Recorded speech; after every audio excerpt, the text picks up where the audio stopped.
Welcome back, everyone, to Brobrack Madness. We're together. Look, we're in the same room.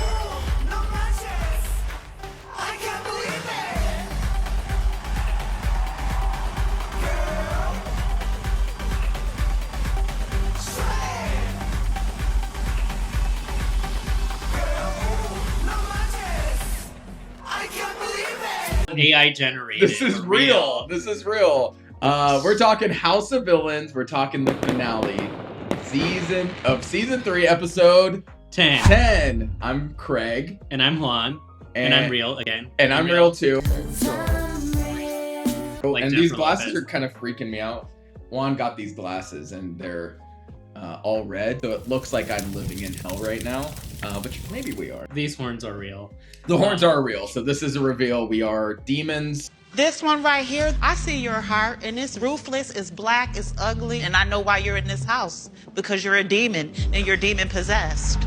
How are you doing, Juan? I'm doing really well. Pulmonary embolism, and thank God Dr. Brooke, sweet Dr. Brooke, is the one that figured it out. ER couldn't even figure out what's wrong with me. I'm doubled over, I can't breathe, I'm on like serious pain medication. I enter the hospital for 5 days.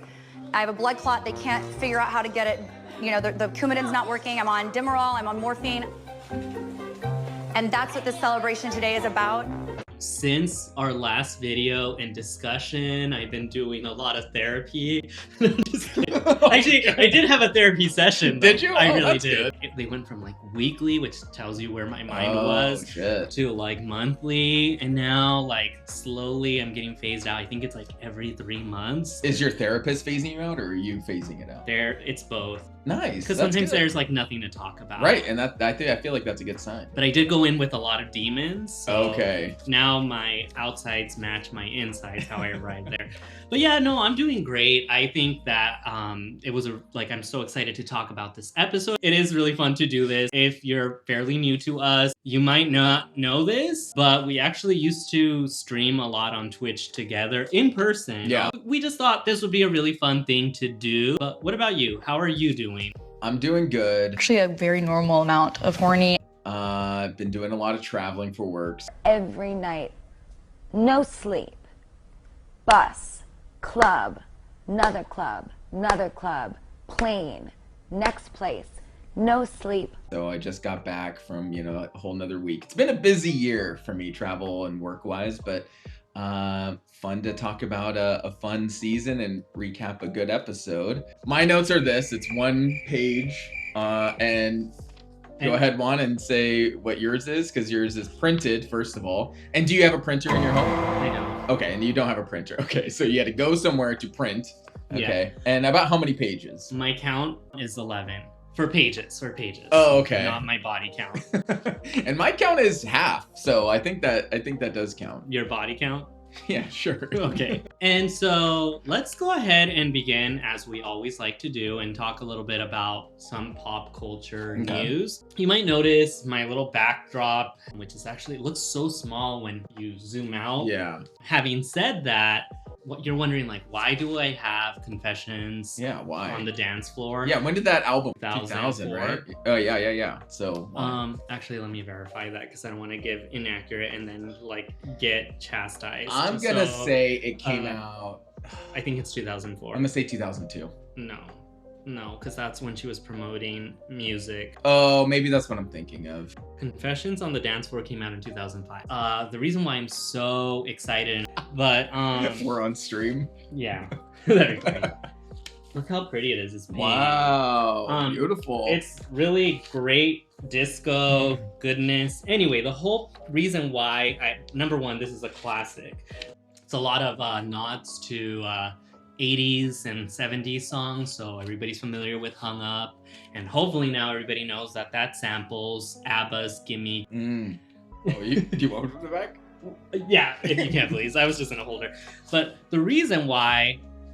Oh, I got you. Go ahead, keep talking. The reason why, though, it's so significant, Confessions on the Dance Floor, is that Madonna deleted everything on her social media page because she will be releasing Confessions on the Dance Floor 2, and we are starting to get a preview with her first single. It sounds really good. The whole community is pretty excited. That's the consensus, except for the people that aren't. Who's not? You know, there's some people that aren't. They're just, you know, like wet blankets in the bunch. These are just good Meaning that tunes. like they're the type who are like, why change a good thing? It's in the past. Let's move forward. Or yeah, maybe they're like they don't know how much respect needs to be put on Madonna's name. Maybe they didn't grow up listening to her. So that it's like anti-Madonna stuff. Yeah, I mean that happened Got it. again because you know when you hit a certain age, people always just want to say like, well, why doesn't that person retire? But she is truly one of. Excuse me. Oh my god. I don't know. My nose You just. okay?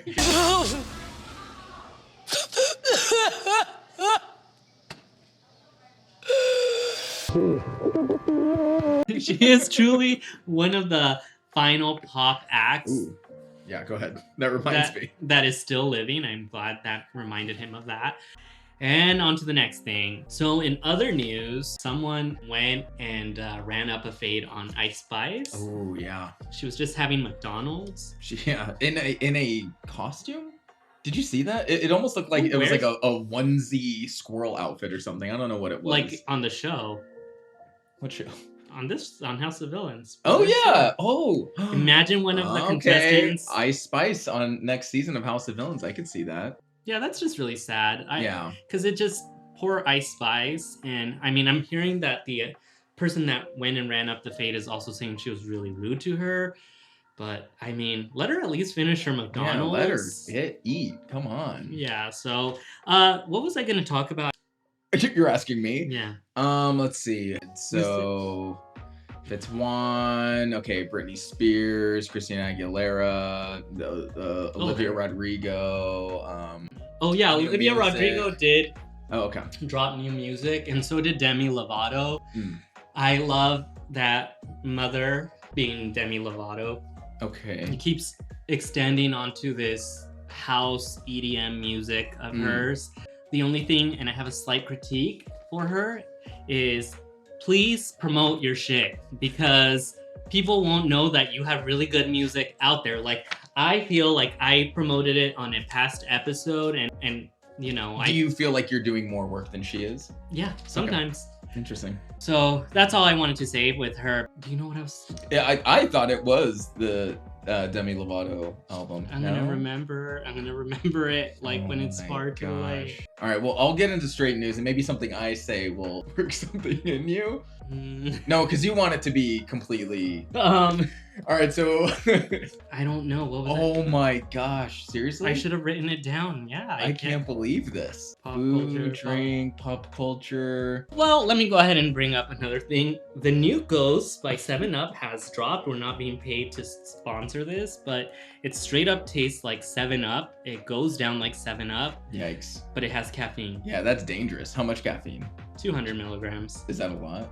I never actually know how much a thing is. A cup of coffee has like about 40 to 80. Oh, okay. So this is a couple cups of coffee. And it just tastes like 7-Up, and you're okay with that. Yeah. Celine Dion dropped a single too. Oh, in French. that's true. Man, a movie, a TV show, House of Miami, Basketball Wives. Oh, actually, let's talk about Housewives of Miami, you guys. This is actually really... Am I doing your job for you? Come on. No, Housewives of Miami. So, Lisa Hochstein. Okay, no. Number one, let me. Andrew Cohen. We have. And we love her. No, we don't. Not right now. Oh shit! I'm Okay, very pissed at her right now because she canceled or paused Real Housewives of Miami. She was in a bad place. She was in a bad place. She was cheating on Martina with a Haitian mortician. That's when you told me everything. You were with a Haitian mortician. You should take him to the motel, pay for the motel, bring the champagne, and had to give him a coffee machine as a gift. You forgot about that little bit? Bitch. Oh. Wow, Adria. Yes, and then there's more. And then she also had another lover, a cop. And we continue to see that this is the best cast, hands down, and they give us content, and they're actually friends outside of the show, and the cameras aren't rolling. I need Andy and a camera. But Lisa Hochstein was at lunch with her friend Marisol, who's also on the show, and there was a warrant for her arrest. She later turned herself in and was supported by friends on the show, Adriana Demora and Alexia Napola, who were following her and supporting her as she turned herself to jail. After being released from jail in the same fierce outfit that she had, she came out and she went to go have dinner in the outfit that she was in. So, you know, That's cool. We need cameras. I'm so tired. Why are we putting Real Housewives in New York, New Jersey, Orange County? Miami is where it's at. And fun fact, it ties to House of Villains because we got Larsa, who was a superior villain to Teresa. So she really was. Teresa just doesn't activate.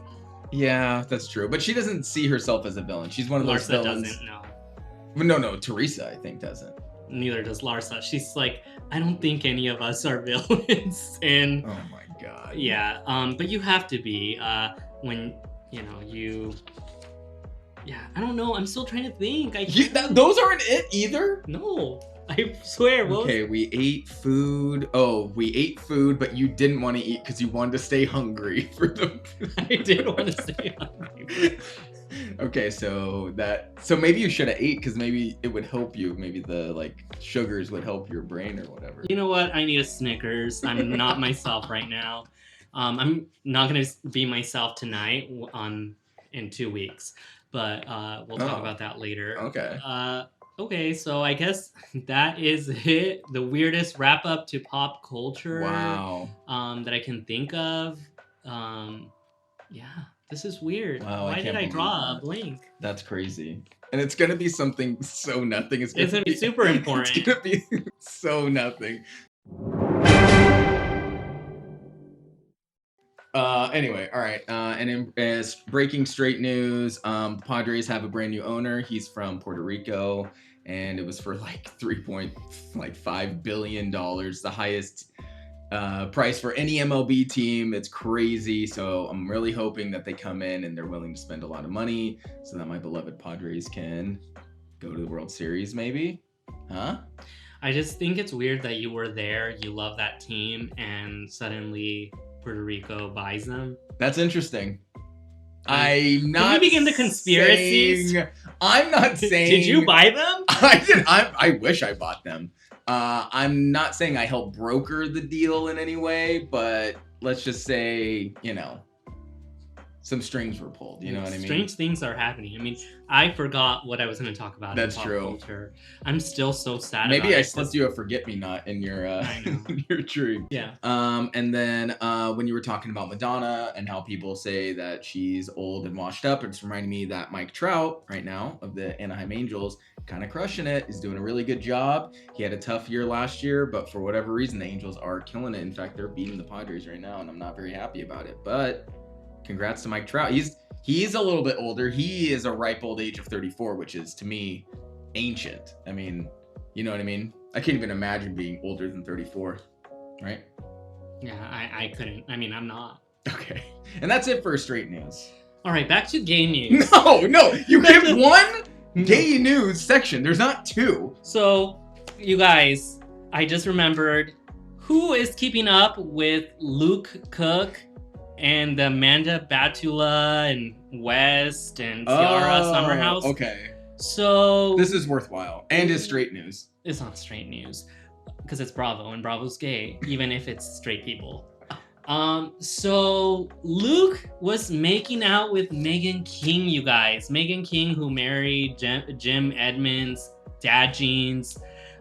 He was a baseball player. Jim Edmonds, yeah, I was about to say, speaking of the damn Angels. Yeah, he's old as shit. What the hell? And then she married one of Joe Biden's relatives, and neither worked out. Anyway, she was making out with Luke Cook. So it's like a former housewife of the OC has met the Summer House drama. Can we just take a break? Every day it's something going on with these people. So real quick, because you got there, right? You thought of it. Was straight news helpful for you to remember? Because I talked baseball, and then was that the path that led you to that? What was the path? There wasn't one. You just thought of it? Yeah. No, yeah. I don't believe that. Oh gosh. And then what was? No more. No more. There's No, no we more. have a fan that is relying on this. Oh, you guys. Jocelyn Hernandez, also known as the Puerto Rican princess, is pregnant with Ballistic. None of those. No, words. this is really sad, Craig, because Okay, wait. no. What? It is sad? Yes, because I told you. Well, there. Let me go ahead and tell you. I didn't know any of those words that you said.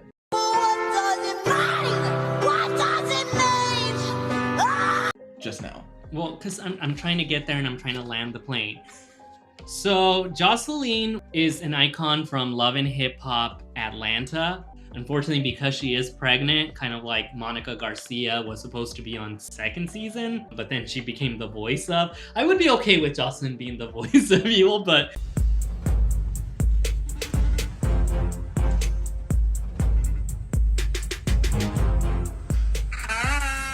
What's up, pussy asshole? I do feel like there's still a lot of liability there. If you try me, if you try me, if you try me, if you try me, if you try me, if you try me, if you try me, if you try me, if you try me, I'ma fuck y'all hoes up. Straight up like that. But I told every last one of them hoes in their faces, bitch, I'll knock your motherfucking ass out. Don't think this is there, and I think someone has to really work on, how she's gonna speak to them. I guess congratulations, Jocelyn. Oh my god. I don't know anything of what you're saying. None of this sounds familiar. Well, since you don't, let's go ahead and begin with the episode of House of Villains. What did you think about it, for real? For real, I think this episode was perfect. I think this was a perfect episode. I think rarely finales live up to it's hard for me to finish a show because the finale never really resolves in a very, nice, concise, successful way. And I think this kind of hit the nail on the head for a multitude of reasons. And I thought it was great. What about you? I'm going to go ahead and say that I concur with my co-host here, not because it's just the finale, but also because as your guys' resident reality TV watcher, not the competition, it had all the elements of why we love reality TV shows. So it also makes it so that people that love reality TV shows can get into competition shows as well. So I think it did both of those things excellently. The story played out very smoothly. I will have actually, let me go ahead and kind of just start with that. One small little thing is that I think you and I called out exactly how, anybody that was watching it, I think we got little bones and clues of what was going to happen. So I guess this just begs the question for all. I'm going to go ahead and speak for myself, so you can answer after. But did it upset you that we kind of knew moving forward without saying the outcome, of course, because we'll unpack it. For me, it didn't. Again, I watch a lot of reality TV shows. This is kind of like one of the few competitions that I do not become so enraged. And I say that even with the last episode, Craig, in the previous season, I've enjoyed it through and through, and that's why I'm wearing this smile. Oh, okay. That's good. Oh, there it is. So wait, what the question is? Did it upset you to kind of have... Oh, to see what was coming? Yes. No, I think the show does a very good job of making joy during the journey, which I'm very much a joy in the journey type of person. The winner is almost irrelevant at a certain point, and maybe kind of tells or puts a little bow on it. The winner of the season to me put a great bow on it, and it doesn't. In sports, sometimes who's going to win, like in the NBA. It's going to be the Oklahoma City Thunder that win the NBA championship. We all know it. But it's going to be fun watching all the playoff games because maybe they won't, or maybe something will happen, or maybe someone will break their leg or whatever. Anything can happen, but at a certain point, it's like, okay, congratulations to the Oklahoma City Thunder. So, go Thunders from Oklahoma City. Yeah, right. Great. So we have reached an agreement there, you guys. So that is the end of the show. So let's go ahead and just begin, though, and talk from beginning to end, because it is such a good episode. I think it's going to be really hard to do it justice, so we'll do our best. Yeah. We leave off after Tyson's elimination, and there's the fallout of that. It's Christine, Paul, New York, Drita, and Kate. And I guess they move on to the tradition of getting rid of the doll. This time it's the mob that comes out for Tyson's doll, which for some reason they kept him with a long hair. I was very confused by that, and I'm so glad you brought that up. That was supposed to be Tyson. So that is a small little gripe. So can we agree that was that's bad. The inner Rafiki in me, you know, when Simba becomes Mufasa and then he draws the mane on it. Rafiki was the baboon. Yeah. Okay. Wants to update it and cut the hair in the similar fashion. Okay. Not trying to say Tyson was the Mufasa of this. I'm just saying. I see. Okay. But you are the Rafiki of this. Oh, certainly. And the Yzma of this. Yeah, I love Yzma. Speaking of villains, my favorite Disney villain. Jafar. No. You could be a Disney princess. Who would you be? Cinderella, because she worked for what she got. She wasn't some little hoe mermaid. Wow. Okay. I liked Pocahontas, which is on this show. So, but anyway, so we get a little playback of Wes and Jesse, where Jesse's like, I want you to get on your knees, which, without context, Craig, what do you think that means? I automatically think of begging for forgiveness. I can't think of anything else. Can you think of something else? No. New York hears the E-ball voice, and she says she still hasn't gotten used to it in the 3 seasons, hopefully in 4 seasons, because she'll be on the next one, hopefully, if there is a next one. And we go right into the last Royale challenge, where they tell them to go and change into their wacky outfits provided to them. And the outfits are construction workers. That's super wacky. But they did say wacky or something like that. I think those are the same. It's like an outfit people wear for their job.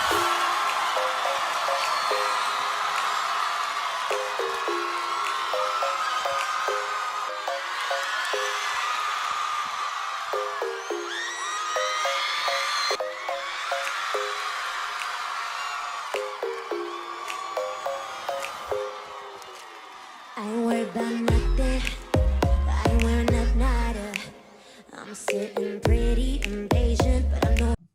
None of these people have ever worked a regular. I mean, yeah, Christine did say that. It's like, I like cosplaying as someone with a real job. It's like, all right, good on you for recognizing that you're not a real person. And can I just say this? Don't get me yet, because I'm not ready to get got yet. Okay. So Christine kind of woke up from last episode to this one. Suddenly, like, she went from like just filler to like, okay, I understand why she's on the show. I'm not rooting for her. Yeah. Don't get me wrong. But like, suddenly she got more confessionals and, you know, which you kind of have to when there's only 5 people left, but I 1000% agree with you, and it's like one of my most important like driving points that I wrote down. So I'm glad you're bringing that up. She definitely woke up. We'll move forward though. So then Joel introduces, or he's in a construction outfit himself, right? And he looks really, really good. I just wanted the shirt off, but like and just the vest on. Maybe just a harness on. Oh, okay. So you just want Joel. Okay. And then a hard hat because I don't want his head to get injured. Oh yeah, that's true. Yeah. From all we don't want to violate OSHA standards or anything like that. But I think you do have to wear a shirt. How? Who am I saying that? Who said that? Who said that? I don't know, actually. I guess I don't. It doesn't. Because did Sam Asghari violate it in the work from home video? He's carrying like lumber and he has shirt off and he has a hard hat. That's true. I honestly don't think any of them were. I think they were all violating OSHA requirements. I don't know about even the footwear that they were wearing was appropriate. The shorts were maybe too short. So the challenge is called Screwed Over. And Joel McHale, beautiful Joel McHale, the most gorgeous man on the planet, Joel McHale. Okay. You just said Sam Asghari. I thought he was your most... No, but he's also... Or Toxico. Speaking of Lamas. He's also there.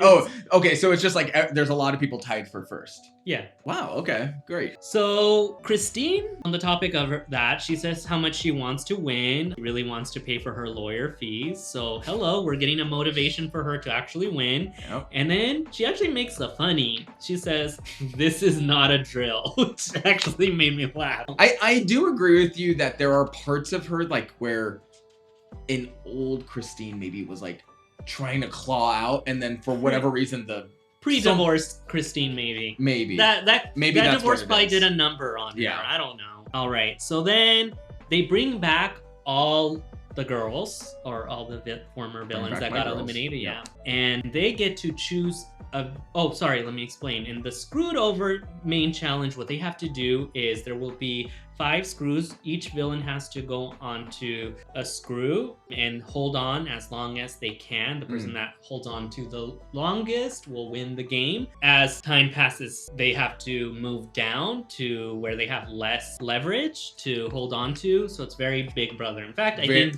they probably borrowed it from the same set. I would say that these last 2 finale challenges are identical to a Big Brother finale. Gosh, I don't want to show my leg. Oh, it's gonna be a blurred It's gonna look like it's like dick. I will do that actually before they can see my kneecaps, because in my mind they don't even know that this. I mean. Okay, anyway, sorry. Anyways, oh god. So, as I was saying, they bring back the girls, and then they tell them each of them are going to get to jeopardize one of their villains of choice. So, anything to add to that, or if not, we'll go down the line? Not a fan of that twist. I don't really understand it. I guess it is kind of nice for the current contestants to kind of see where the jury is currently thinking. Like, who do I need to work on for a vote or whatever? And Drita didn't get any, for example. So that was maybe a hint for the future. But they already get the vote at the end. I don't know if it was really even necessary. Yeah, I agree. I don't know. I feel like if you're going to have them have votes at the end, like they shouldn't get like an additional power. So, but it's House of Villains, so it's I'm not going to be fair. upset. It is what it is. So then, initially, Tyson says he hopes that Paul doesn't win, but they begin with the former villains that got eliminated. Ashley's up first. She chooses Kate by no one's surprise. When they jeopardize them, the screws go faster. Yeah. And how do you feel you would do during this challenge? I think I love Kate's energy about like not caring, but then like the revenge to do better kind of motivates her. Yeah. But I think I wear my emotions on my sleeve very easy, so I can't stay composed like Kate could. You would cry. I think you would yell. No, I would moan. No, I would just probably rage quit, because I'm like, you would just jump off if the second someone's like, all right, I'm gonna go after you. All right, no, forget it, I'm out of here. Yeah, because it's like, how's this fair? And oh my god, poor sport. You won't get to see the tears I cried behind these hazel eyes. Jesus so Christ. Anyway, so then Kate said the whole caring about winning is a new thing for her, which I thought was really funny. She's just so witty. I love her.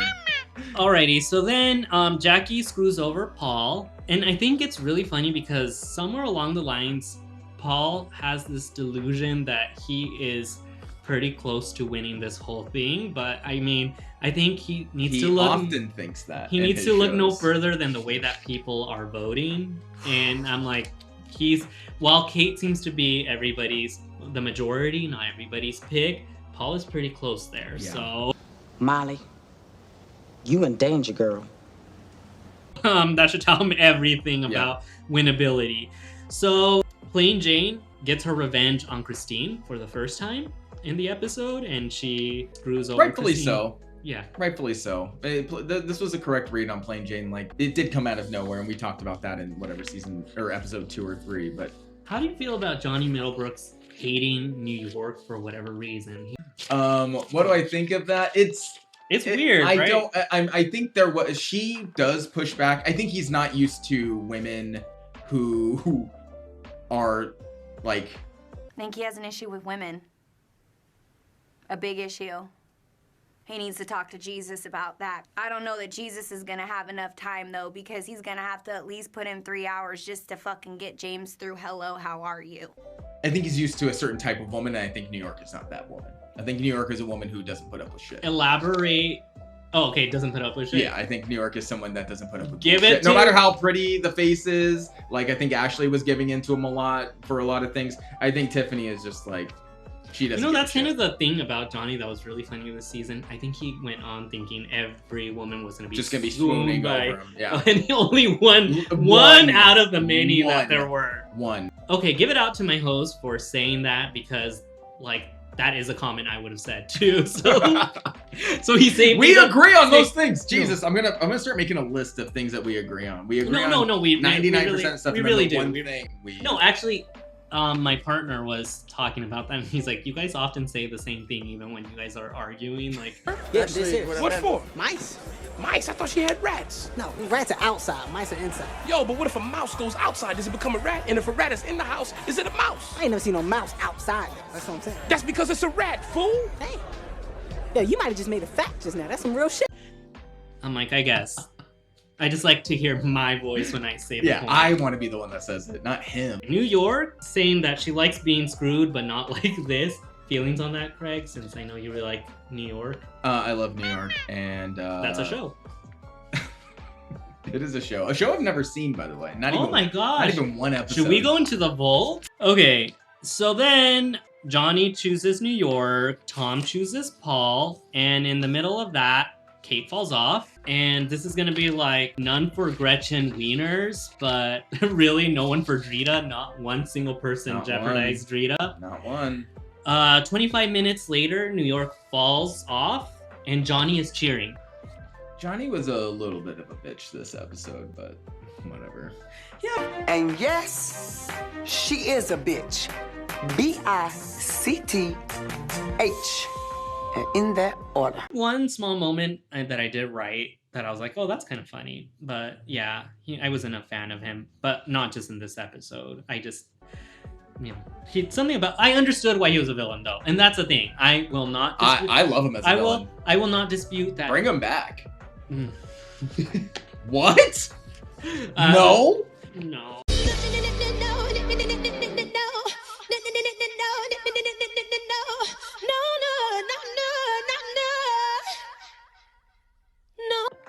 No. Do you guys want Johnny back? Oh my god, of course. Let's get open. He was funny and interesting. He did interesting stuff. I He was have winning two challenges. questions at the very end of this to see for you, and Okay. and just remind me. Actually, I need to write that down. Already. In my mind. Oh god. All right. Let's see if he remembers. No. Ladies and Okay, gentlemen, let's see if he remembers. And then Paul falls off, and then it's a battle between Christine and Drita. It's a moment where Christine looks like she's gonna fall off, and I need my legs, so I'm gonna. Oh, wait. Don't look. Don't look. Actually, blur. I should blur it. I'll just blur. She's like this. Oh yeah, she was doing a lot of shit. And everyone's like, no, don't fall. And then she like doesn't fall. She's doing ballet apparently. She was doing great. Were you into that? For sure. Yeah. Okay. Dude, Christine Quinn. She looked great. Anyway, so Drita then goes down and Christine wins. Wow. So this is crazy because the last one, you could say that she kind of stumbled upon. Sure. But this one, she won fair and square. Yeah.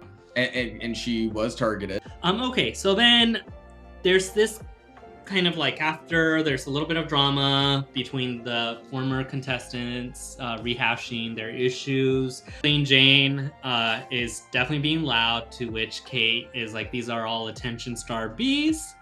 And then Plain Jane is talking to Kate and neither look like they really want to talk to each other. Definitely not. And it definitely looked like Plain Jane had no idea what he wanted to say.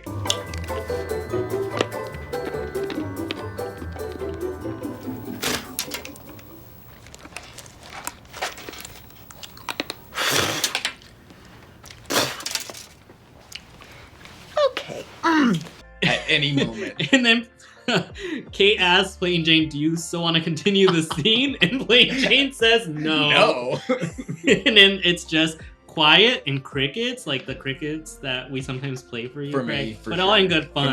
Familiar. Tyson and Tom go back to their bed together. It's really... Oh, hey, this is one of those vibrating beds. Oh, I always wanted to try this. Funny, because it's two guys. It's very funny. So it's like funny. Which, by the way, it was a well-deserved win. I think she... I like this type of challenge. So there's a moment where we see Christine talking to Drita, and you know, they were close the entire season. Christine is basically telling Drita, like, hey, Drita, like, it's us together. Like, this is like a reenactment. I'm taking you to the end. And Drita's like, no way. Like, she's just so happy because like both of them made it. And it's just really like on to the next scene where Paul is just kind of being Paul. Ratting his way around. I love it though. He's great. I just love how slimy he is. Yeah. Because he was just, I think the way he asked her was like, am I annoying you? That's how he started the conversation. Like, God. Paul works his way to talk to Christine, and then he tells Christine that everybody loves Drita. So, which is true. It is very true. Very true. It is wild that Christine is not capturing that, but I don't know if it's just editing. No, it's she's definitely. This is where this new Christine, who is she? She's just blinded by whatever, and it is her kind of partner or whatever. So maybe she doesn't want to see it. But Paul did point to exactly like she didn't get one single punishment spin on the thing, so that should be a sign to you. And then she says, my heart is saying bring her to the end, but my brain is not sure. So very like Christina Aguilera, but my heart is saying no. If you wanna be with me. Kate and New York are kind of just talking together, and Kate really doesn't see the need to really talk to anyone at this point, because she's like, well, I mean, at this point, it's gonna be Drita, right? And New York as well says the same thing. Yeah. So we go into which is a bad attitude. Try, do something, make it. As team sore loser here. Yeah.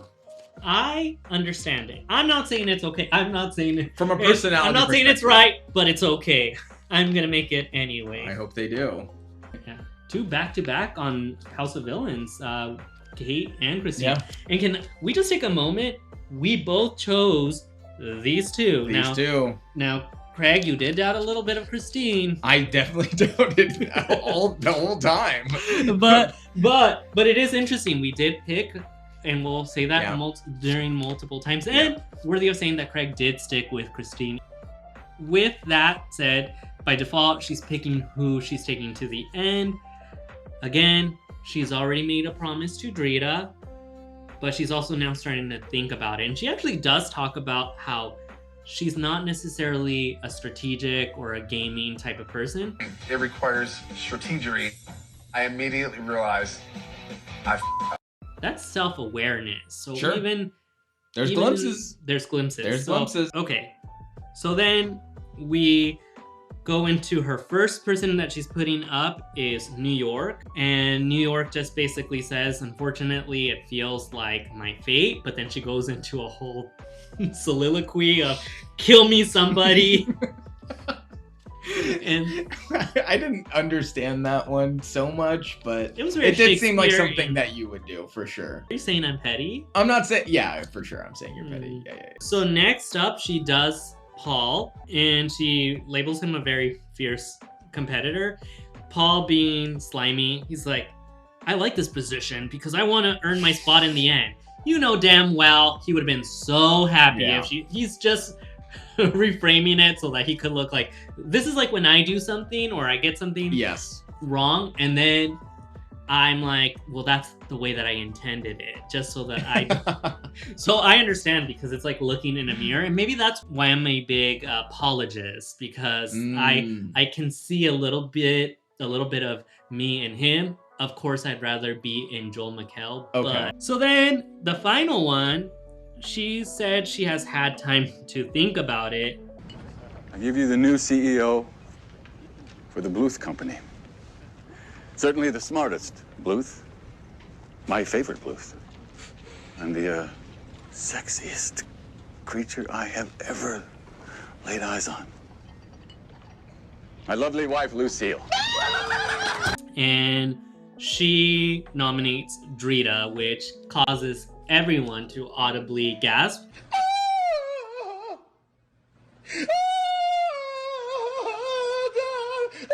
notably Jackie Christie, who is on the sidelines and very vocal. No, Drita! The way that they all kind of just act like she just killed her right in front.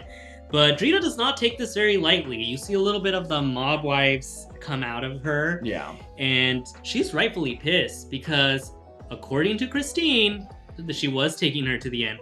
Now, this is a moment. Now, this is a story I like to tell you guys. Okay. Where I liked Drita a lot, but this is similar to the last episode where you are playing with other villains, and while I can see it's really fucked up, don't get me wrong, I think Christine was a very big villain in the moment, but she was also looking out for herself. It was a villainous thing to promise and then do something opposite. It really just shows that Christine's not a person of integrity, but definitely a great villain. But Drita also just expected it. And I think that by expecting it, everybody knows that if Drita ends up there, she's gonna win by default. Right. So I'm not mad that it happened, because up to that point, like, you know, why should you just be handed a win? There was that awkwardness between them, but it made for good entertainment. And I mean, I think it was hard not to root for Drita even in future scenes, because yeah, you saw her get dogged by her own friend throughout the entire series. So like I said, I'm definitely not even trying to hold Drita to the flames. I'm just saying that in terms of just expecting it, you should expect that with villains, you can't always put your full blind trust. And she learned that lesson. Speaking of flames, so this reminds me of that in Survivor, when it gets down from 4 to 3 to the final, they do this fire making challenge. So it's very similar to this, where, you know, there's 4 people, one person wins immunity, chooses someone to take with them, and then the final 2 compete in a challenge and they make fire, and whoever burns the thing quickest is the flaming champion, and they get to move in. So the meta that has changed in Survivor has been the person that is brought with them. So like, if I win and I bring you, that is almost kind of bad on you. Like, yeah, that's nice that you made it to the finale, but it's because I brought you with me, and maybe you bring someone shitty with you. So it's like, it's a thing for the jury to be like, well, you're only here because you were brought, right? And I think that's even a sentiment that ends up happening later on with Kate. It's like, well, you're just here because Christine brought you, and because she didn't want to take Drita, okay? And the bad part is it gives an opportunity for Drita to have a hero moment.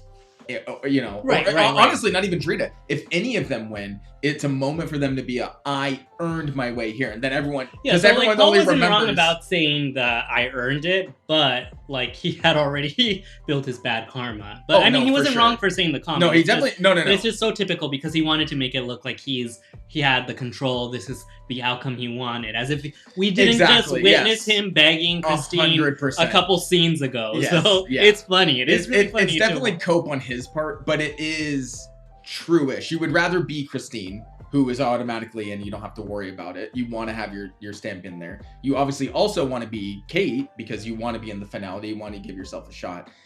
But you also have a chance to be like, okay, at least I can earn my way in here. And that does do a lot. Like, there was a very famous season in Survivor with Chris Underwood, who was on the challenge. I think you watched it, where he won the immunity, and then he purposely put himself into the bottom to defeat like Bobby Lights. To defeat. But it would have been like if Christine won and then she went in and she's like, actually, New York and Kate are going to be in the finale, and I'm going to defeat Paul and Drita. Like, it was that level of like, I don't think I'm going to go and do that. Because I don't have faith in myself. It was super risky, and he did it, and that's why he won that season. Well, shout out to him. He's about to be on the challenge again. Very controversial Survivor winner for that reason.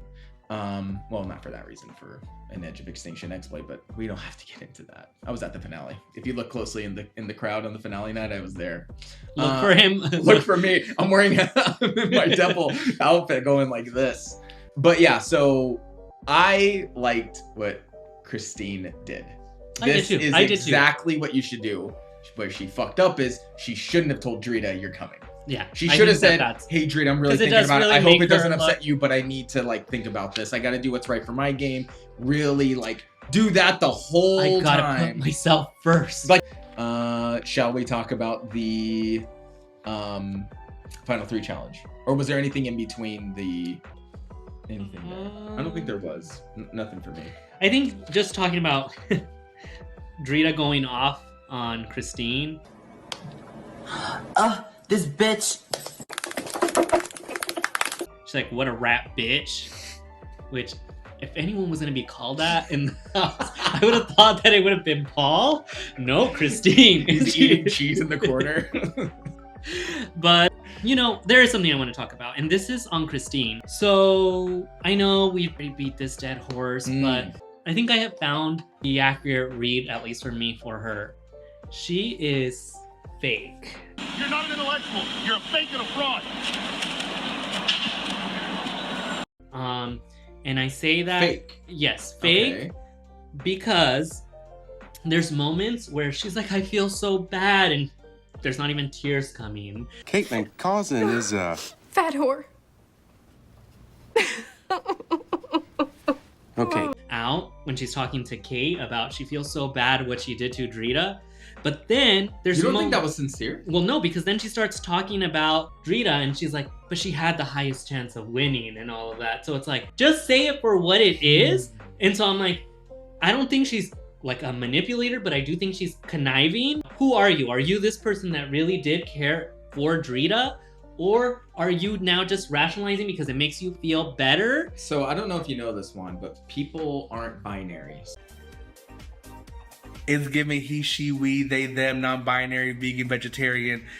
I'm scared. I'm gonna give it 2 stars. I think you can hold simultaneous difficult feelings. It is sad that she got rid of Drita. I felt it felt genuine, but it also was her trying to cope with herself and being like, it's okay to feel sad and do this really bad thing because you are trying to win. Sure. And maybe she was saying it more for herself or something or whatever. And if that made her stop crying, then, you know, maybe she didn't want to cry on TV or whatever. But I think you can have it both ways. Well, she hasn't cried, and if we recall, it's because she had her makeup product. Her foundation is water resistant, and therefore she can't cry. Oh, she can't cry. But what I'm saying is that there is a level of calculating that she is doing, because in her world, she thought, well, maybe Drita will just take this like a game after she promised her that.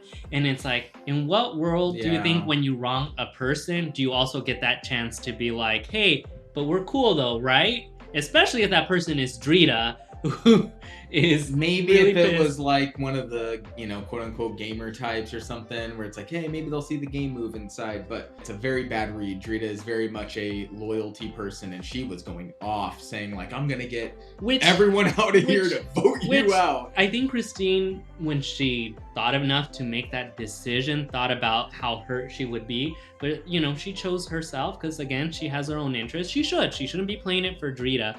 But I do think that there's an aspect of her that really thinks that she only sees her own like position, because even when they were in the car going to the challenge, she's like, Drita, I'd like to talk, and Drita's like, I don't want to talk. I don't have anything to say to you. And it's like, you made that choice, Christine, so just sit with it. And if, you know, you pissed her off, just leave her alone. Yeah, and the thing is she was really this sad the entire time, but there's moments where she does rationalize that she made the best decision for herself. And not only that, it seems like, based on the plain Jane read of Christine, she has moments where she gains people trust just to betray, because she did it to plain Jane too. Sure. So it's like, so she does this to every single person. So that's why I say, I think she's fake, and I think she's conniving, and I think it makes great TV.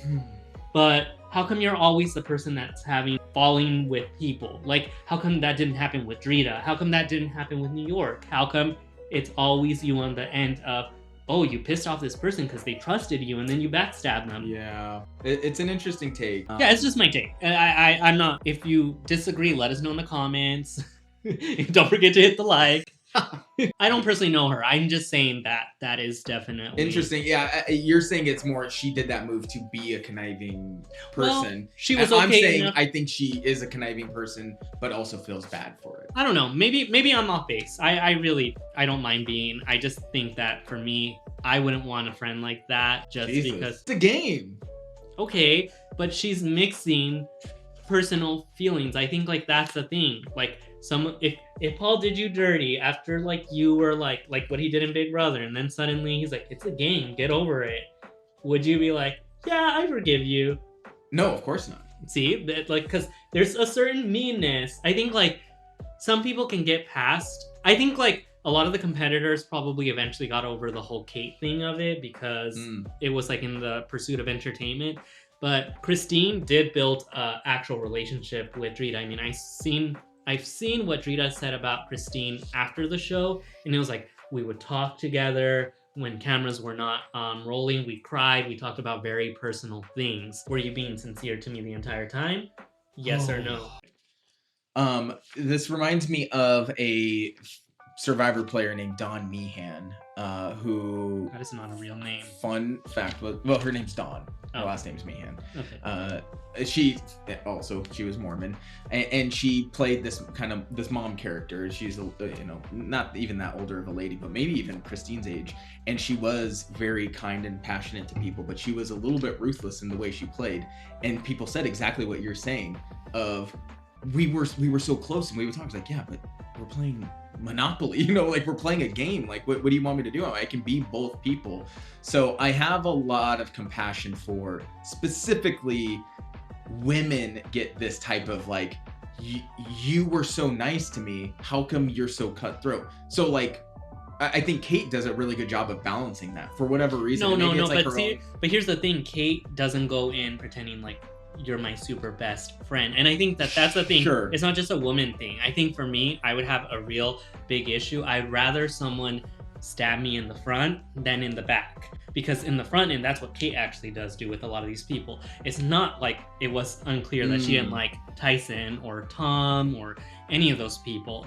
And I think coming from Christine, it does read a lot of like, well, like, I'm sure you did appreciate Drita in person, but you stabbed her kind of in the back. And that's the thing. If you would have at least given her the warning, hey, when we talk, like, I know you really want this. I know we're really good friends. I'm not promising you anything because I really want to win myself. And I think you have a chance of winning. But she chose to take a different route, which I'm not mad about. It made the episode great. Yeah.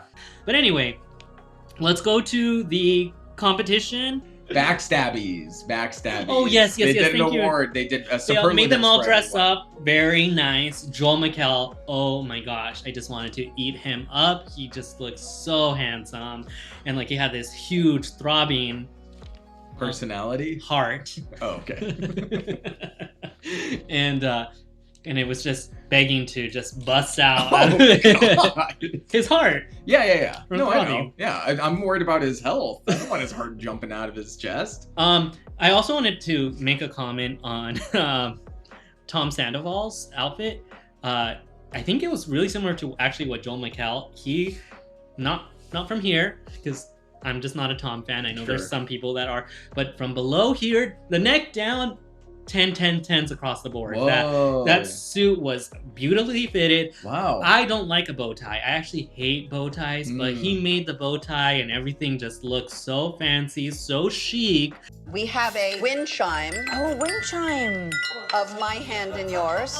Hey, Jamie, let me just say, that is the chicest wind chime I have ever. Thank you, darling. A lavender candle. It's very chic. These are the hats. So chic. Little snugglies. Really very chic. At this point, Jamie Lee Curtis could show Dorit a dirty old tissue and she would say, it's so chic. Oh my God. So chic. It was just so chic and he looked really elegant in it. And that is the biggest compliment I can give to him. I can only aspire to. His shit looks expensive. So I'm just going to say that. So maybe like Joel McHale's head on that suit. Yeah. Okay. Although Joel McHale had a very similar, it was black. They were both doing a black on black type of look. It looked really well fitted on Tom Sandoval. Fashion slay. Slay! I wasn't quite sure what Miss Jackie Christie was wearing. She was from the future, for sure. But I loved it. She needed to get a good moment after being eliminated so early. So I wasn't mad at it. Daddy McHale. Okay, that's good. So. Do you want to show the note? No, I don't, because there's a lot of these look like slurs I already told my co-host they look like Charlie O'Day, like They're just shapes. It's just shapes, red lines, X's, pictures of birds. But I love that part where Joel McHale told Jackie that she had her 3D sunglasses. And then it did the put your 3D sunglasses on, which these definitely feel like it. Oh my gosh. Yeah, you don't have to wear them the entire time. Because you're going to have to drive. So I'm committed. Okay, well. If one was blue. So then the challenge is basically, I didn't get what it was called. Did you? If not, it's totally fine. But they just have to guess. That was just called the Backstabby Awards or something like that. Okay. They just have to guess who all the villains, based on a prompt, would have said. They're all up for grabs. So the first one was who is most likely to buy their followers. Drita said Tom. And New York and Paul said Tom. Plain Jane did mention during the Tom one that those followers on Tom cannot be real, and if they are real, then they are really stupid. So Tom Sandoval's... Tom was taking a lot of shots today. Yeah, he was definitely getting a lot of strays from the sidelines. Drita's rationale was, I thought Tom, but who loves themselves more than Tom? Christine.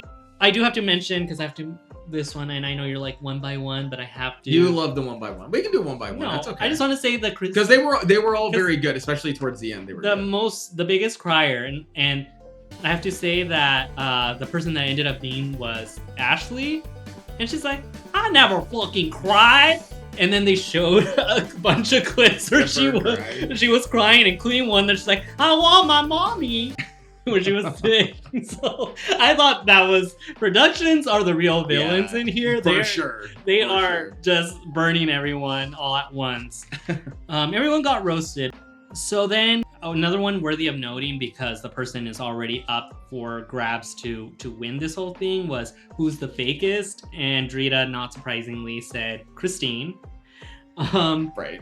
Eventually, Paul is the first to get eliminated. So he talks about how he's always so close, and yet he does not get it in the end. I mean, good job to Paul. He played a really entertaining game. Yeah.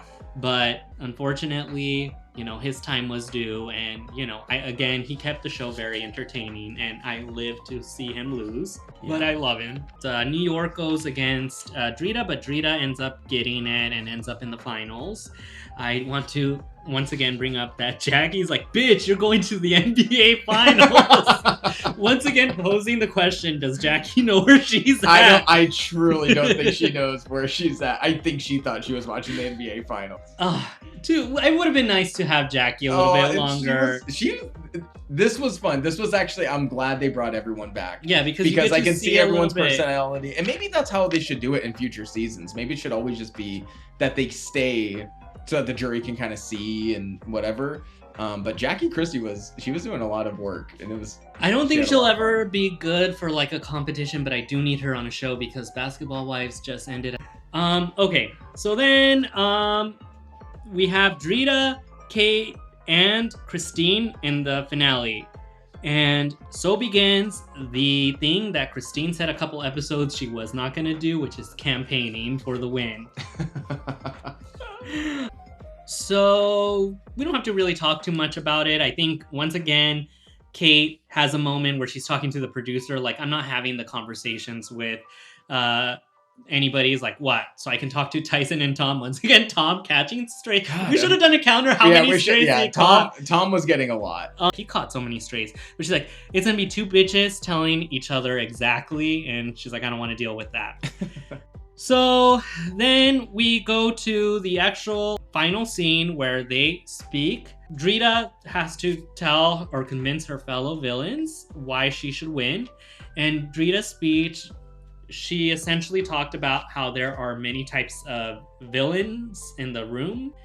Very calculating, smart ones. And she's like, an undercover one got me, as she pointed to Christine, who was there, up there with her. That's a great move, by the way. Because you get to campaign against her while you're campaigning for yourself. So already a G move. Very authentic to Drita. For sure. So then she talked about how sometimes the villain hides in one. So for her, being a villain is just someone that is not going to take shit. And you know, if somebody did her dirty, she would call that out and say shit to your face. And she would call that shit out. So that was the message of her campaign. What did you think of her message? Of Drita's? Yeah. It was exactly what I think she should have said. I think it was an excellent speech. I think it was exactly what the jury expected to hear. And that's kind of what you want to do. You should give the jury what they should hear and not what you think they should hear. So that's the type of thing that Drita was about. So that's what Drita gave them. So on the topic, I have to put these down. Oh. On the topic of what people want to hear, and even that is kind of questionable, but Christine goes next. And she's like, I didn't want to sound like word salad, like according to Kate. And so she had this long ass piece of paper, kind of like my notes. Yeah. Except my notes are organized, believe it or not. And everyone was like, oh no. So her campaigning, she said something about a fellow villain who I respect told me, forgive me, Father, for I have sinned. And she didn't elaborate much after that. She said energy doesn't lie. Multiple things can be true at once. So you did say that about her.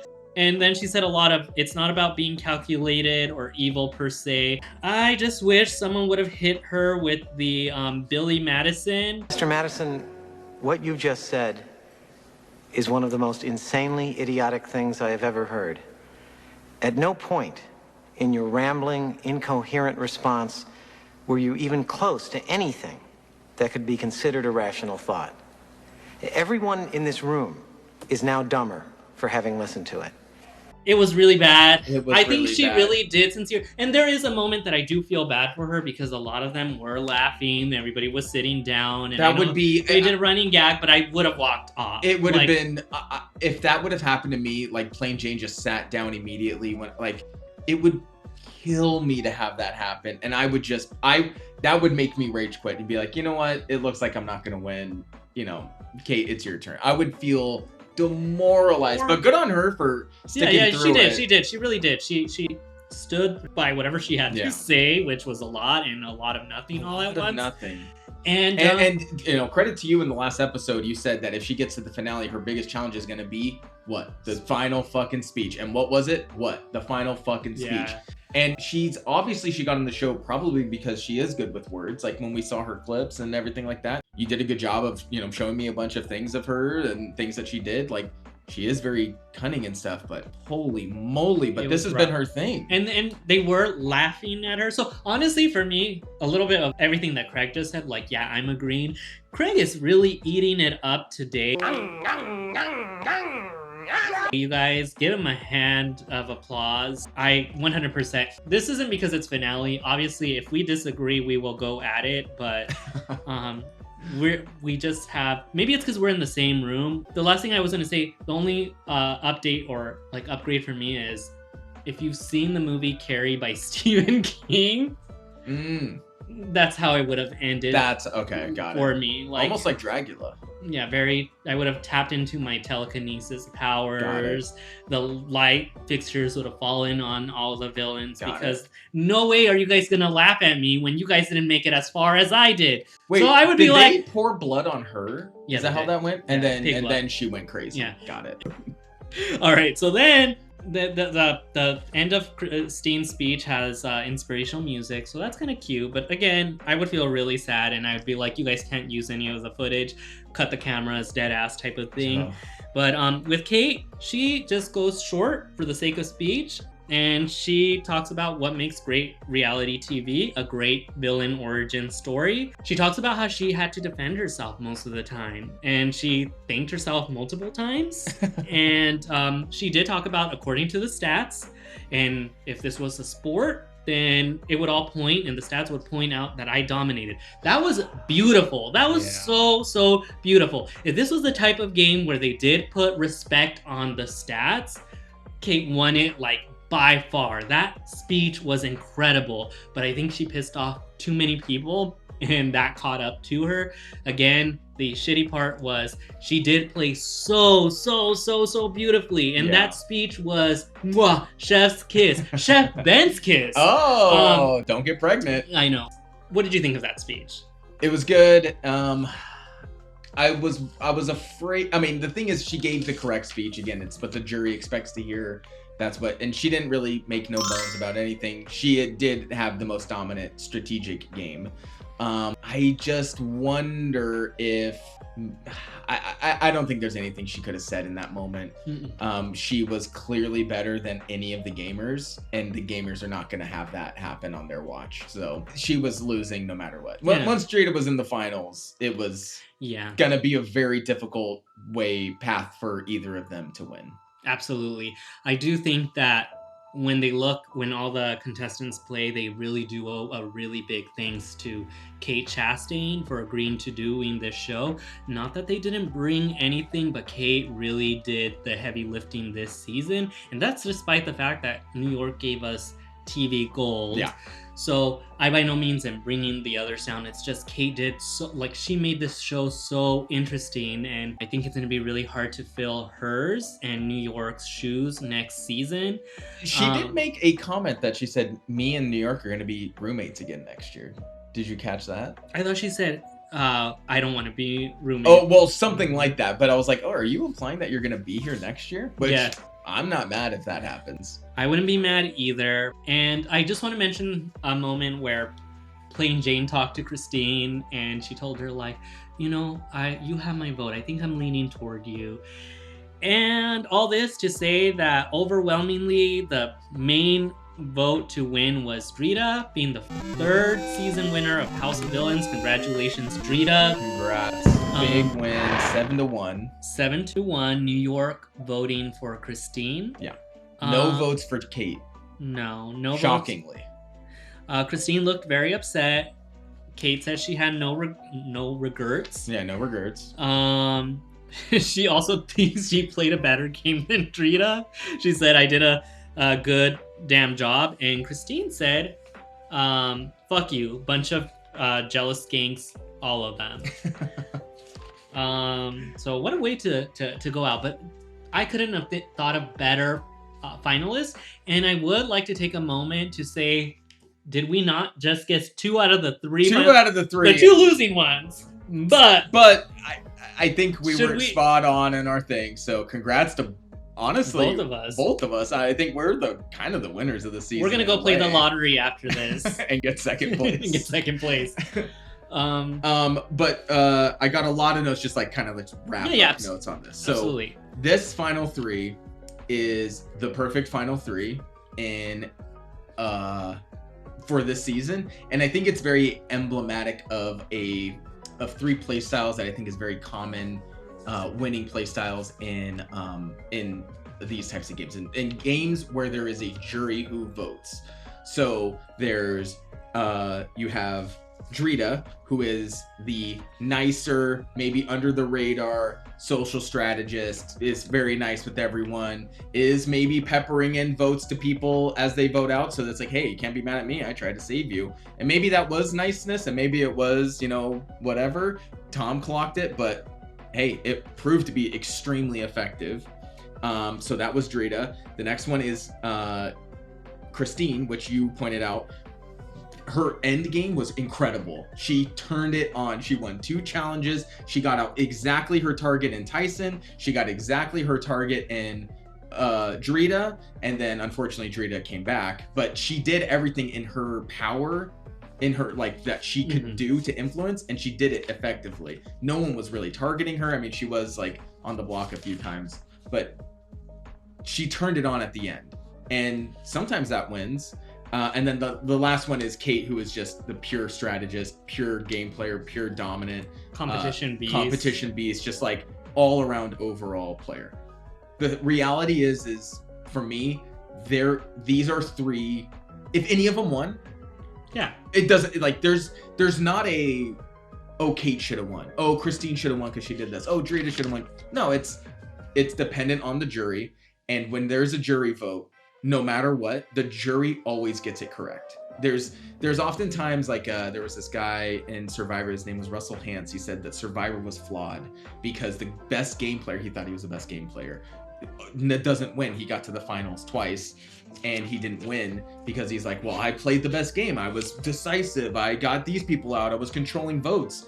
But that this game is more than just doing that. This game is also massaging, and I think I brought this up in another episode, but you want to have points in a bunch of different buckets. You want to have good relationships with people. You want to make some good strategy. I mean, Drita didn't get one vote. She was never on the block once. No. That is huge. That means you dominated everybody in such a way that you were like either not a threat at that moment, or you influenced them to say, not me, how about them, kind of a thing.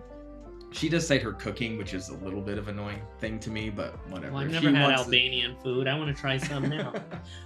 But I think that these three are very emblematic of a winning type of strategy, and I think Drita is a very deserving winner. Congratulations. But if it was Kate or Christine, I'd also say that they were very deserving winners.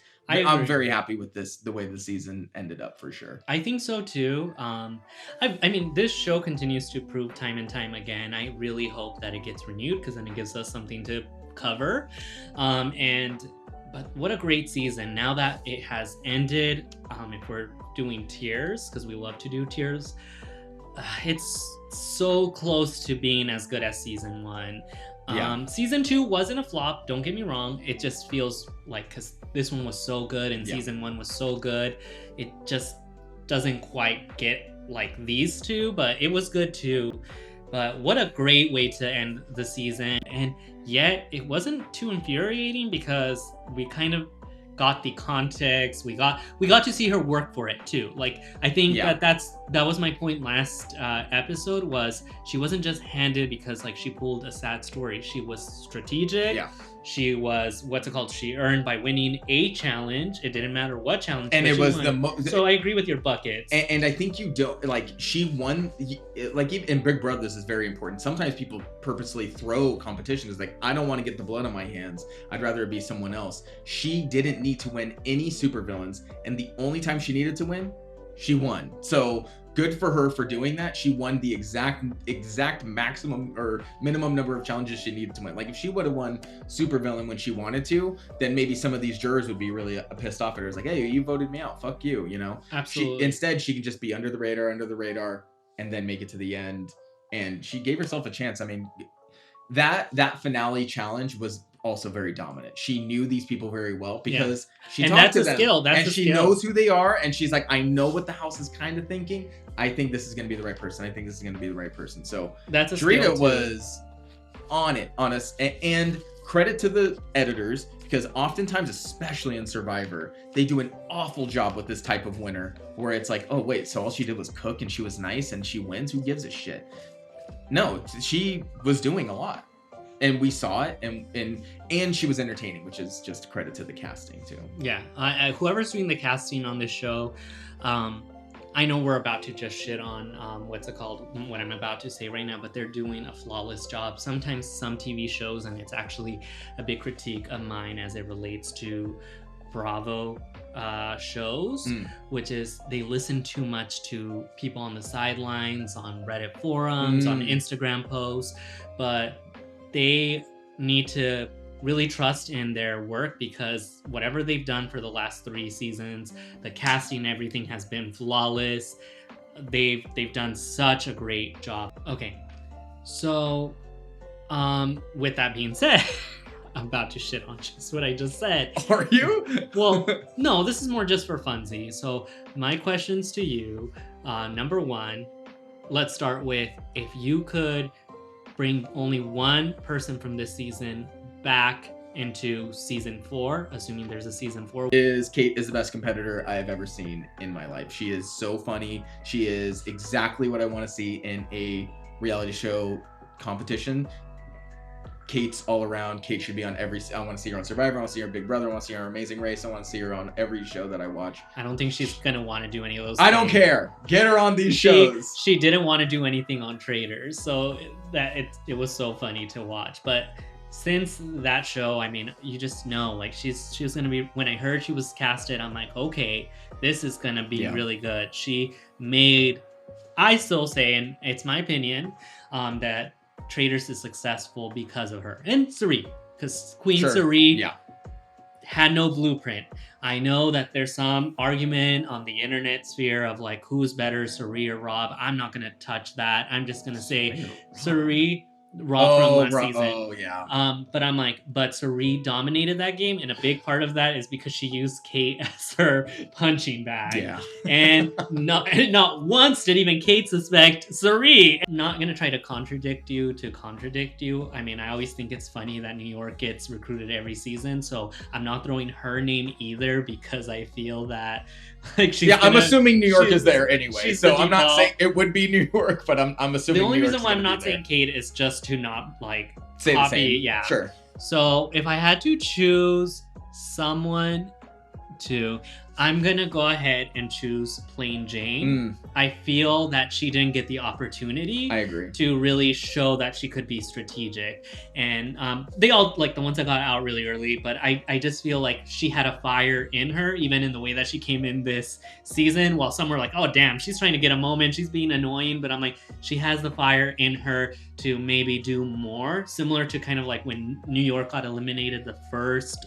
season, and they brought her back. So my cross fingers, if it's not Kate or New York, then, and if you want to bring all three of them back, I'm cool with that. And if you want to bring the whole cast back for just a I will say if it's anyone on this season, I'm happy. I think this is maybe my favorite cast ever. I also really like the first season though, because Bobby Lights and Johnny Bananas chemistry, it's off the chain. It's perfect now, but will it change? Okay, so then my final question, or as it relates to the show as we wrap this up, is you don't have to come up with 5, but if you do have 5, and this is where I say I'm just shitting on, like, people are giving their opinions, but honestly, this is just for funsies, like, we're just kind of throwing this in a hypothetical kind of sense. We trust in their casting. If it works out anything to the way that this did, then we know we're in safe hands, like Allstate. So 5 that you could think of. If I don't know them, just kind of give a brief. I have 10. You have 10? Yeah. Do you really have 10? Yeah, I do. Oh, that's all hilarious. right. So I'll go quick. No, you can take your time. Josh Martinez. I think is proving to be a villain on what is it?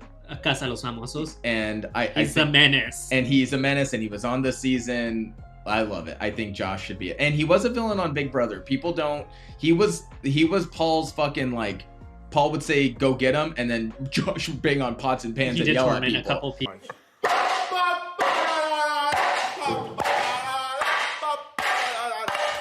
Don't fucking touch. Get the fucking hands out of the fucking thing.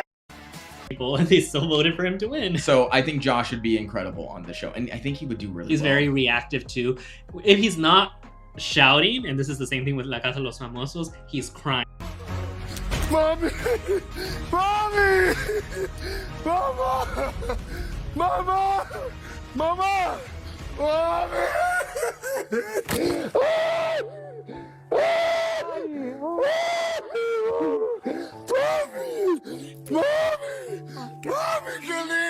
He's crying. So it's either or. Yeah. Next would be Jaharia from Dragula. Okay, an obscure one. I love that. I like this pick because he really grew on me. The lone person from a season that, you know, everyone's already worked together. It could be a little scary. They could try to get me out quickly because I don't have as many friends as everybody else. If I was to get a curse or to get anything like that, I am going for the jugular. Like I said, I'm a lone wolf, so I gotta play that way. All you old bitches, all you people who have been here before, all of it, I'm coming for you because I have to. I don't have a choice. I want to win, right? In this most recent season of Dragula, I think he was so annoying, but the whole season, the dude was just like, he's really good at talking. He would be a good podcast host because I think he could just keep talking and talking. So I like that one. Rob Sesternino from Traders and podcasting. Wait, can I just ask you, because he seems like such a nice guy. So I'm not even trying to be shady. I think of all the people that you've introduced me to, and I only saw him on that season of Traders, I think he got wronged really. But Rob Sesternino? Yeah, but he's very like cool. He is very cool. Yes. He likes, but has he done villainous things? In his first season on Survivor Amazon, he was hated because he seems nice. He was a very he was hated by people that watched. He was. But you know what? He was a good game player and stuff like that. But if you can fool me that you're nice and then do something shitty like that, then maybe that. He also, I think he can be snarky at times, and he does have. If I could ask for a clip to be included here. All right, we are here with the legendary host of Survivor, Jeff Probst. Jeff, how are you? Do you like me at all?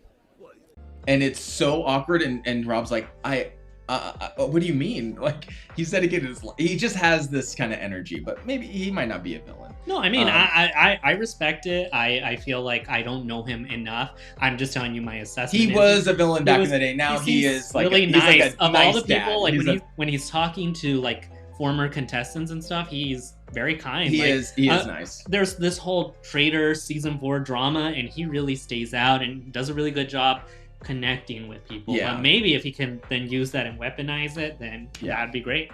Rob Roush, I think that's his name, the one from Traitors from this most recent season. I think. I'm just a guy from Alabama. I catch snakes. When people underestimate you, that's when you can catch them by surprise.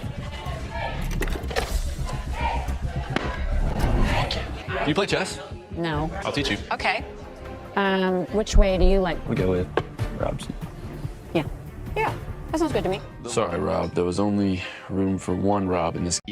That's a hard pass for me, but I understand. I liked him. I thought he did a very good job. Can I just push back a little bit on that yes, one? And please. It's just because the way that it's presented to me is that if he didn't target Lisa Rinna or Candice Dillard-Bassett, then it was what's it called? He was pushed against a wall, and it wasn't really like him conniving. Then that doesn't fall in villain territory for me.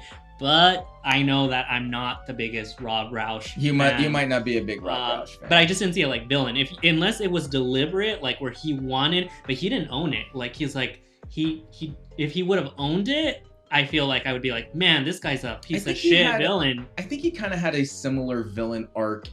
Kind of like how Johnny Middlebrooks has a similar villain arc in his Love Island season. But like Johnny they're as Middlebrooks much of a villain in Love Island as you can be.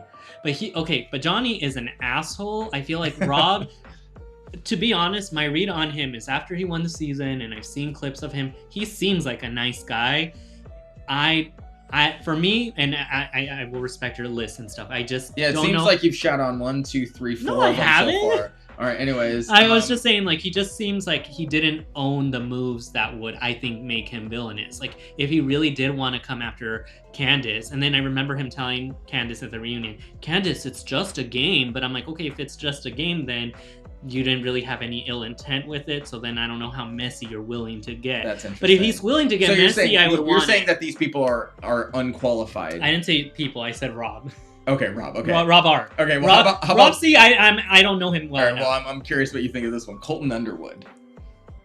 He's a villain. I feel like he is. Wow. Okay. All right, great. Yeah. He's a good pick because I think he lacks real insight to this day. To this day, that man. Yes. Number one, let's put him just on villains because of Colton that. Underwood, obviously of Big Brother, of Bachelor fame, and also Traitors. Well, let's just put him on because he fucking wore that pearl thing. Like that alone should get him. But because you know her. Can I ask you because you know her? Yeah. And I've already Lisa. Yes. Is she normally this quiet? No. It's throwing you off too, huh? Yeah, she's so quiet at the round table. Oh, is she not like that? No. I have a feeling she would probably be playing with me if X is what he actually fucking did. So yeah, no, I agree with that one, and I think he has really poor insight. I think he kind of runs in the delusion territory that Tom Sandoval and Paul like the same frame of. I'm not a villain, but it's like, but you are. Interesting. Candice Dillard. I don't know. I feel like not a villain or wouldn't be good on the show. There's smoke, there's fire. No, girl. And there's been enough smoke in this household to where there has to be some fire. In this household, you mean? This no, one? don't talk about my house. You are disrespectful. She has made the comment how she wants to be separate from her mom. I loved you. If you really want to be separate from your mom. And you are disrespectful to me. You can get the... No, I don't need to. I don't need to. I don't need to. Just sit down. If you want to be this way, you can get out. Girl, I got lots of other things to do. So go do them. And I will. Sit down. And I will. Okay, all right. She can't even act like an adult. Try me in that kangaroo restaurant. Don't try me in my house. I invited her into my home. I gave her a beverage. She's good entertainment. Number one, I've heard her say, I think it was to Rob C, that she wouldn't do it. And then two, I just feel that she's good at reading people, but I don't know, it could maybe work. It depends. If you put someone that she has viewed, like Ashley from Potomac, maybe that would activate her. But my fear is sometimes with some people, like Teresa, there was not enough time for her to activate. Like even when New York was doing everything. New York was just being New York. Read her to her face and Teresa's wheels were just spinning. I think Candace could be quicker though than Teresa. So I mean, it's a good pick. You have a good list. I'm not criticizing it. George Santos. One thing about the shop I love is the human interaction. Put up or shut up at this point. To set the record straight and put this in the record, I will not be resigning. Oh, I was not a drag queen in Brazil, guys. I was young and I had fun at a festival. Sue me for having a life. What you guys from lunch? Since you guys are staying out here all day. Is it true that you have an OnlyFans page and you can peel a banana with your feet? I don't have one. I just discovered what OnlyFans was about 3 weeks ago when it was brought up in a discussion in my office. I mean, that one is hard because like you don't want to reward really bad behavior, but he would make a really interesting. Everyone from the current administration, as a matter of fact. Yeah, I was also going to say the press secretary, but and then my last one, I was trying to think of a Secret Life of Mormon Wives person, and I land on Whitney, but I think it's because I love Whitney with all my heart. Living lovely. I wanna be with you. I wanna be with you. But I I don't think she think became a fan favorite after. I don't the think current I don't seasons. think people would view her as a villain, but I think it would be Demi. She's got villain energy. I think Demi, I would love Demi on it. Honestly, like half of the Secret Life of Mormon Wives. Okay. Not whichever girl. Oh, and Sandra Diaz Twine, but that's an easy one. It's a very good list. I respect it. Even the Rob R. I don't agree with you on that one. That one specifically. The fact that it elicited such a response from me, I feel like that's villain behavior. No, I think that like he was great at Traders. Have him play another All-Stars and All-Stars winner, but I don't know for me. But maybe if I watched it, the thing about me is I can change my mind as quickly as I say something. So if he does get cast, You change your mind like a girl changes clothes. All right. All right, who are your 5? So my 5, there's going to be some obscure ones, but I had initially mentioned Jocelyn Hernandez, the Puerto Rican princess. Unfortunately, she's pregnant and she will not be able to be on there. So we'll have to kind of switch it up and go with a few others. So my first one is going to, and they're not in any particular order, but one is she was rumored to be on the first season. She's a terrible human being. So when I see these people, I don't like fan them or anything. I just think they'll make good TV. Okay. So Farrah Abrams of Teen Mom. And I'm gonna try to move forward, and then all I see is some fake ass shit. I see So then why are you backstabbing, worried? fake ass behavior, and I call you out, and then you just. Dude, I don't have time. Come Then go out. have your fake Get ass. out. Go have your fake ass shit. Close your fucking nasty ass Bye. dick leg. Tell me. Fake ass son of a Tell bitch. me. You know what? I have no energy for a stupid little fuck. Bye. Bye. I'm more famous than you are. Make more money. Bye. Bye. I'll fucking. She's a terrible human being. Oh but, my god! But Oh yeah, that is a great pick. it's just, she's a terrible human being. So good. And she will probably not be liked by anyone, including the audience. Hey, I actually really did like that you said Josh Martinez. I think he's gonna be. I think people wouldn't view him as a villain. No, Dude but I is think a he villain. can. I think he could articulate his case, especially with the current season that he's on right now. And he has really good social connections, so I feel like he. I mean, if Ashley's a villain, certainly Josh is a villain. Like, if we're saying a villain is just someone who speaks their mind and is loud and obnoxious about it, like, how is that not Josh? Absolutely. The next person, and this, I know this is gonna be like not a great one, so she's annoying for a lot of people. She's annoying to me too.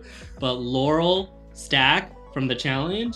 Do you remember her in a couple seasons I ago? don't like her. I don't like her, but this woman faked an injury because she didn't want to run in the sun, and then she had to be wheeled away. No. And so therefore, she would be more interesting to me than Ashley. Probably a sprain. I hope she can still compete. Yeah, absolutely. Deserves it. Cara Marie has been gone. After the challenge, she did not come back, and she went straight to the hospital. I don't really care if she stays or not. Good.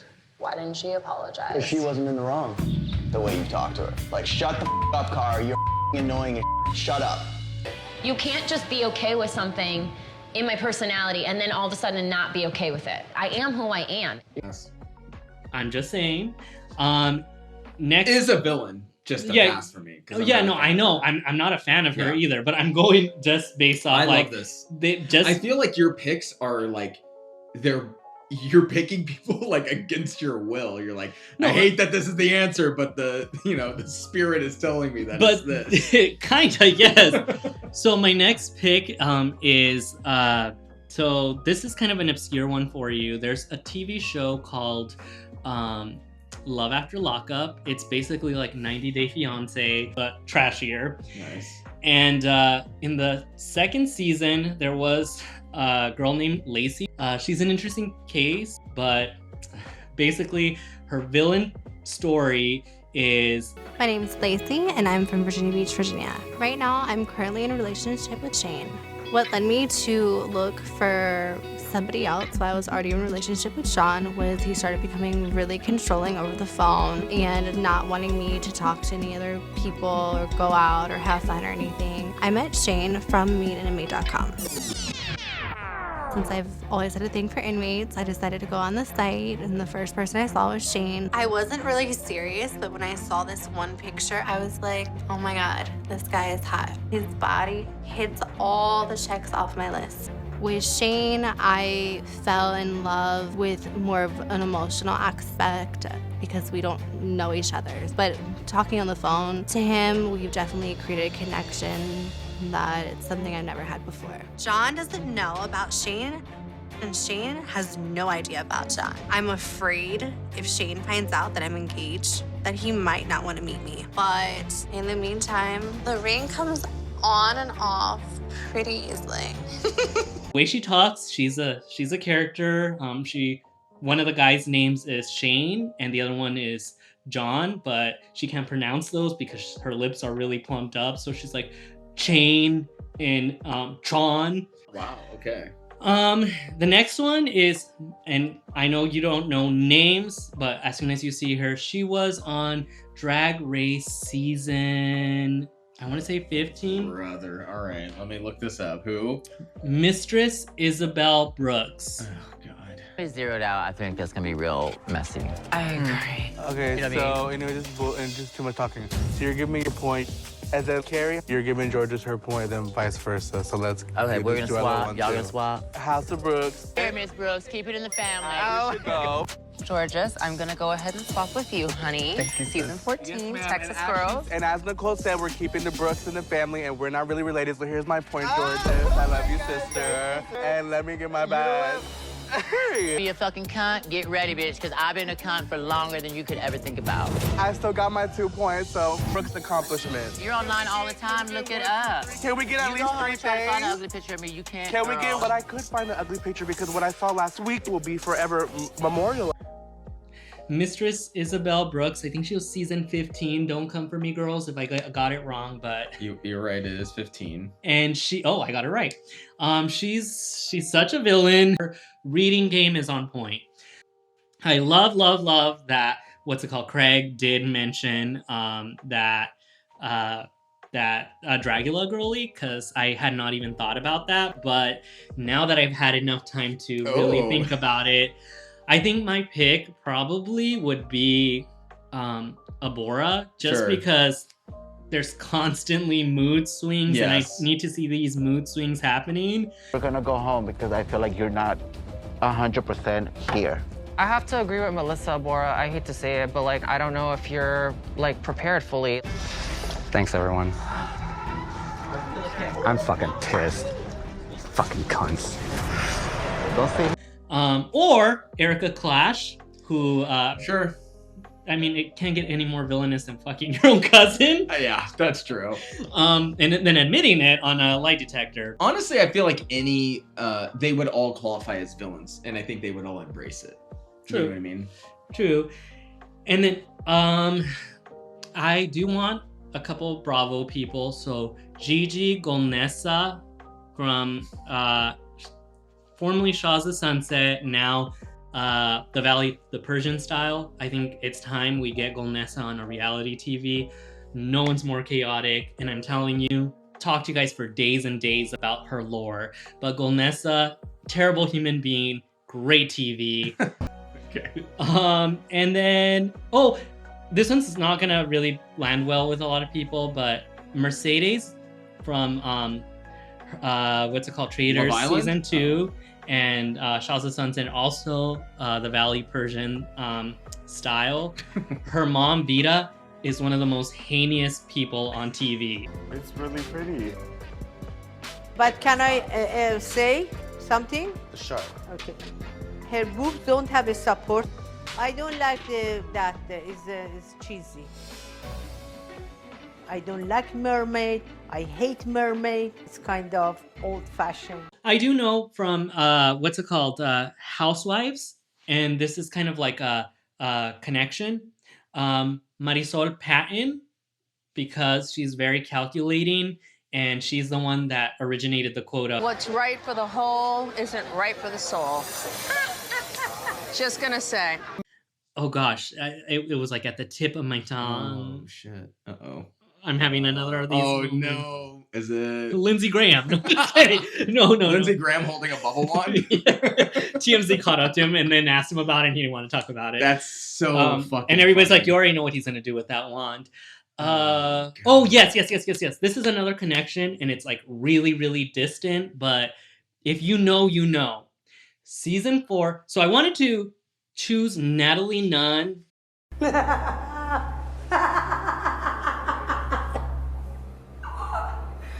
Bitch! AKA the Chin. The Chin? Yeah, she has a long ass chin. You can look her up. Your daughter knows who she is, and we bond. We bond. Your daughter and I, probably because we're the same age. That's true. But so Natalie Nunn would be good, except for the fact that she's getting too big in music. In the front, pink tequila in the back, baddie blunts in the front. Purse 101, first 101. I got So we already know Natalie Nunn is gonna say no. Plus, she's stuck on the Zeus network, so boo.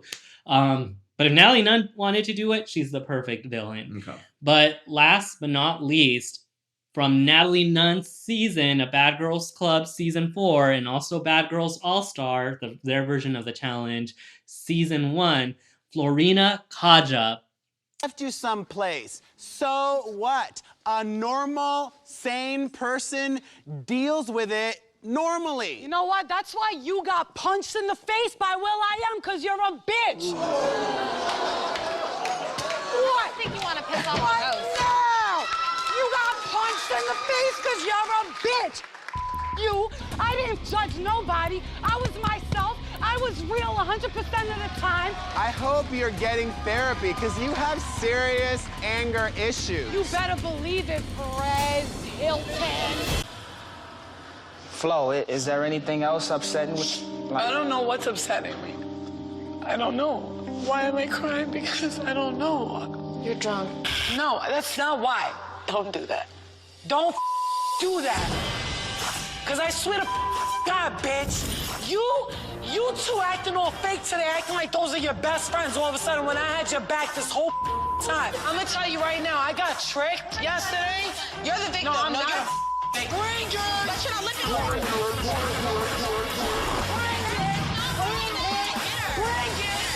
Flo? She tricked me! She tricked me! I'm sorry, yo! She's known for a lot of things: rage, anger, her vein popping out of her neck. She's none other than Drita Devanzo's cousin. Wow. So there's a Okay. reality TV connection Interesting. there. And she's also known for dragging Perez Hilton. Yeah, so it was great. But that's basically it. Anything else before we wrap up? It's been a great season. It's been great thanks to everybody that has tuned in. Let's throw a big shout out to Indy, Thon, A-Rock, Loverts, Rack. Oh yeah, Rack. And anyone else that we didn't. Else. Thank you so much for joining us. We're still not sure what comes next. Stay tuned. We do hear some of you guys are liking our pop culture when some of us don't freeze or have performance issues. I guess I need to look into. I need to look into some blue pills after this, even though I'm like 20. Yeah. I was just really excited to talk about the episode, so that's why. But anything else? Closing remarks? No, that's all. Thanks, right. everyone. Thanks, everyone. Bye. Bye.